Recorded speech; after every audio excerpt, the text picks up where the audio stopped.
During the summer, many folks will hit the Illinois waterways and they have to be patrolled by someone. WAND photojournalist Steve Nichols shows you a day in the life of a conservation officer.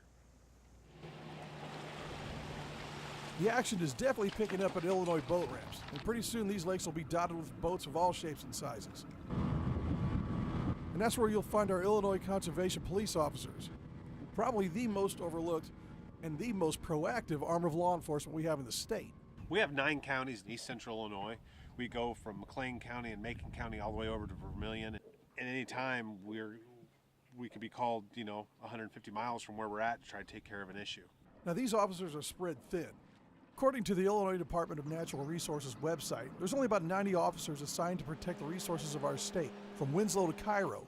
Now, go look at a state map if you want some perspective.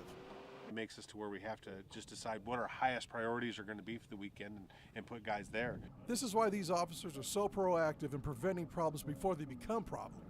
You guys have any luck today? We've got 2 crop yet. Sergeant John Williamson and Officer Bryant Ryder on Clinton Lake performing safety checks. We gotta have life jackets for everybody on board. You gotta fit. Thank you. Have to have fire extinguisher, a whistle or a horn.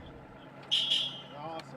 But Sergeant Williamson found what could be a big problem if not corrected soon. You'll notice on the terminals, you got them strapped down, but the terminals need to be covered. I need those plastic covers. You need because right now, if something, there's gas fumes back here, something across there, you get a spark, and then there's going to be an issue with it from there. However, that one slid off, that one doesn't have any covers on it at all. Okay? These officers found another boat with the exact same problem. People don't think it's that big a deal. Well, that day they spilled some gas maybe in the back of their boat when they were filling it, or there's a crack in their gas tank. Those vapors get going, one little spark, and they have an accident, and they can end up in the bottom of the lake just for something what they would think wouldn't be a big issue. They weren't trying to cause any problems, and we just reminded them. Protecting the resources are a huge part of the officer's duty. If you're going to a different lake, make sure you go get on our website, print off what the rules and regs are for that lake, what areas are open, what areas are closed, what the fish limits are.